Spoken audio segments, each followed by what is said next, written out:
Now, we have consistently said when it comes to power rankings on the show each week that we're not going to punish a team for losing.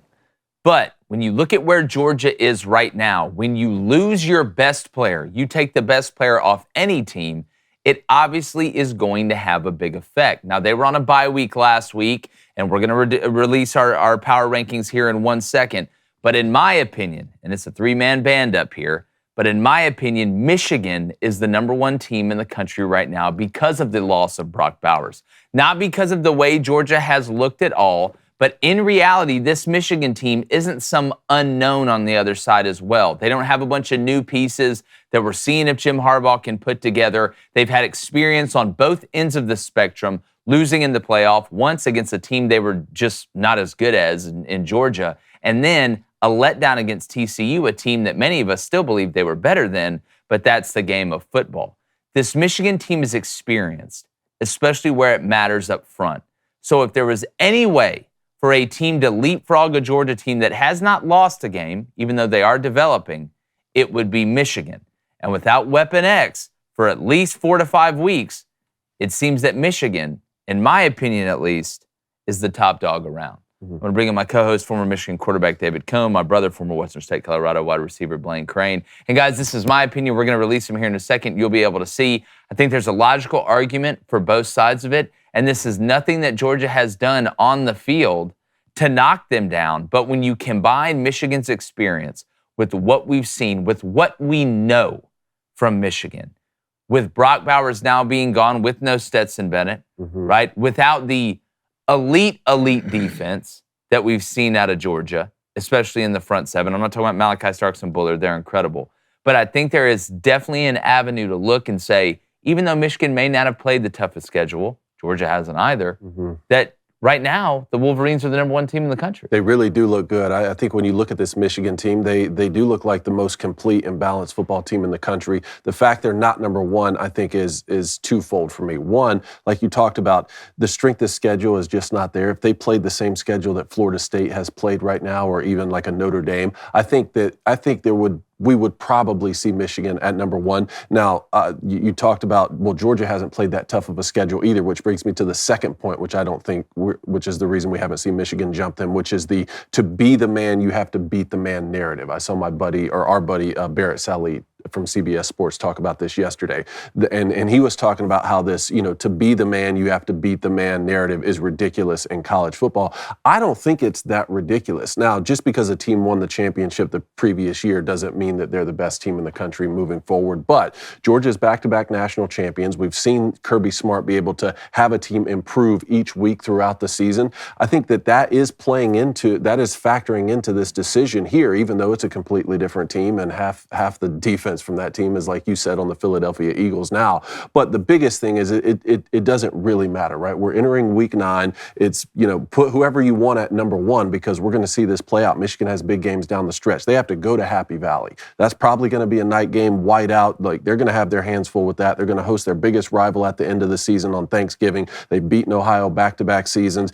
Georgia's still going to have their biggest rivalry game with Florida this week coming up. Like you said, the best player on their team is out now multiple weeks. So every team is going to have their hands full down the stretch, and I promise you it'll work itself out.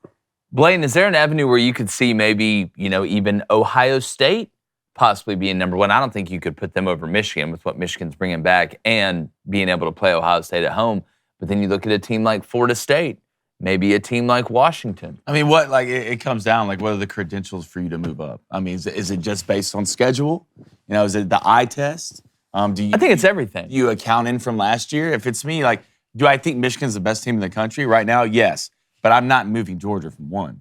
The best team doesn't mean they always win. And until I see Georgia lose a 4-quarter football game, and I don't think the separation from Michigan, even without Georgia, is big, right? I would still think it's somewhat here because Georgia knows how to do what when it matters, win big games and big moments when it matters. Even guys who aren't the best don't step up. You lost Brock. You still got Rah-Rah. Lad's finally getting healthy. Carson can sit back there all day he wants. And Michigan hadn't played anybody yet. So I don't think there's a wrong answer in this situation. But I think, if anything, you got to talk about Florida State. That's the schedule they played. Been through hell, won every game. Hell, Ohio State. Do I think Ohio State's the best team in the country? No, I think Kyle McCord has a long way to go. But I think right now, those four teams, and hell, that's our poll today. Who do you think is the best team in the country with those four teams? There's not a wrong answer in my situation because it's all going to get divvied out. Yeah, and that's what makes it, I think, great this year is it seems like there are a lot more right answers than there was the past couple of years where we're like, all right, there's Georgia. Okay, that's them, especially last year when you could point to and be like, Georgia is the best team in the country. Let's go ahead and pull our rankings up. We want to know what you think. Make sure you hit that subscribe button. Make sure you hit that like button. I do real quick about Michigan. I'm not a fan of this, Michigan hasn't played anybody narrative, so we don't know about Michigan. This is basically the same Michigan team from last year. And a lot of the core is what we've seen the last 2 years, especially since J.J. McCarthy has taken over as a starting quarterback. We know who Michigan is. I think there's a whole hell of a lot more unknowns about what Oklahoma is, about what Washington is, right? About, you could even possibly say what Florida State is and what Georgia is. There's a lot more moving pieces that had to get put together on this Georgia team than on this Michigan team. To be honest with you, out of the top 10 I'm looking at right now, I probably know the most about Michigan. I probably know the most about who they are. See, we felt like that last year. Then they lost in the first round TCU. Well, they made the college football playoff. Again, I think last year we all looked at Georgia and said, those are the big dogs, pun intended. That's the best team in the country. Can anybody else catch them? Can Alabama catch them with Bryce Young on offense? And nobody was able to. This year, with all the moving pieces that Georgia has, there's still some more unknowns on Georgia now than there is on Michigan with what they replaced. I don't think that's a crazy take at all. What do we not know about Michigan? What is the biggest question about Michigan? I mean, you say that, but when LSU and FSU faced off week one, we found out a lot about both of those teams, right? Red River shootout with Texas and Oklahoma.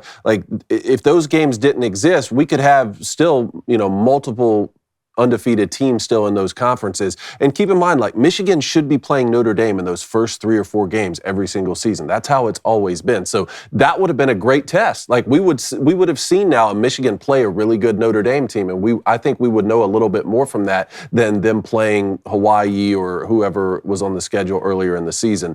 But remember, Georgia had to deal with this in their own right too with Alabama. Remember when we were sitting in the College Football Hall of Fame before the SEC championship in 2021, and we're like, man, Georgia looks really, really good. They look like they could win this game, but we haven't seen Kirby Smart do this and beat Nick Saban. So you have to give Alabama the benefit of the doubt. And Alabama won that football game. Then Kirby Smart had the entire month of December to get his team ready, and they ended up coming back in the revenge match and winning the national championship. So look, Michigan's going to get a chance to prove themselves, but also there's just a part of me that doesn't want to reward teams who are going to schedule the easiest possible non-conference games because I don't think that's good for college football. Life's more fun when you're in on the action, so download the DraftKings Sportsbook app now. Use our code CRAIN, C-R-A-I-N, because new customers can score $200 in bonus bets instantly when they bet just $5 on college football. Only on DraftKings Sportsbook with code CRAIN, C-R-A-I-N. The crown is yours. And if you have a gambling problem, call 1-800-GAMBLER or visit www.1800gambler.net in New York. Call 877-8-HOPE-NEW YORK or text HOPE-NEW YORK 467-369. In Connecticut, help is available for problem gambling. Call 888-789-7777 or visit cpg.org. Please play responsibly on behalf of Boot Hill Casino and Camp Resort in Kansas. 21 plus age varies by jurisdiction. Void in Ontario. See dnkg.com/football for eligibility, terms, and responsible gaming resources. Bonus bets expire 7 days after issuance. Eligibility and deposit restrictions apply. Boom! I'm with you, and you can't punish Georgia because they, Oklahoma, with the way the schedule worked out, and Oklahoma joining the SEC. I just feel like I know who Michigan is. If you took the ACT once and you made a really high score on it, I'm going to bet the next time you take it, you're probably going to make a high score on it when you have the same person taking the test, and there's a lot of similar questions. Next year, Michigan and Texas already have a home and home schedule. Right? Oh, Michigan next year. And forget that with all the USC and Oregon coming. That before all the conference realignment, Michigan already had Texas scheduled in the non-conference. Had we gotten that game, let's just say week 1, I'm not sure when it is next year, but let's just say we had gotten Michigan, Texas week 1 this year, we'd have more information. Can you imagine that schedule for Texas, though? You get Michigan and Bama both in the non-conference. Please put the gun away. Let us go. All right, here's our rankings from 1 to 10. Georgia 1, Michigan 2, Florida State 3, Ohio State 4, Oklahoma 5, Washington 6, Texas 7, Oregon 8, Alabama 9, Penn State 10. Guys, at 3, Florida State, we've had them there basically the whole, even preseason. We've had them top 5, top 3, and top 4. Had LSU right there with them. LSU, obviously a bye week this week with Alabama. Then they go to Bama in 2 weeks. That's going to be a hell of a showdown. Then Ohio State, the big win at home over Penn State. We're going to get into that and right and wrong. Oklahoma survives. Sometimes you just have to survive. I guarantee you ask any North Carolina fan right now, they would much rather have been able to survive Virginia and not and just look mediocre, but still find a way to win. I thought Oklahoma, sometimes, again, you're going to win close ones, but a win's a win. And then Washington, obviously beating Oregon at home. They're at 6. Texas, we're going to get into Quinn Ewers being hurt now. Malik Murphy in there. You got Arch Manning waiting in the wings at 7. Oregon at 8. Handled business against Washington State. Wasn't pretty early. They were able to find a way. Alabama beats Tennessee. Game went somewhat similar to how we thought. I thought Joe Milton actually played better than what we prognosticated. Then Penn State at 10. Tough loss at Ohio State. That game went about exactly as how we said it was going to go. But you still got life. That's what happens when you play in the Big Ten East. You get to host Michigan. You can put yourself right back in the picture. So, I mean, outside of that, is there any teams, guys, that you know, we looked at Ole Miss. Ole Miss lost at Bama. Who are you going to put them over? You going to put Ole Miss over Oregon? Lost on the road at Washington. Can't do that. Texas beat Bama. Bama beat Ole Miss. Penn State's only lost at Ohio State. I mean, past that, Oregon State not yet. Utah with the huge win against USC. You know, you could make an argument there for Utah a little bit. It's just until look, is Cam coming back at this point? No, I don't know. He's not. Are they going to medical him? No, I don't think he's coming back. You got one loss. God, if you're ever going to come back, Cam, now's the time. Now's the time. Missouri's 7-1. We still have life. The thing about me is, to me, all 10 of these teams up here are gettable.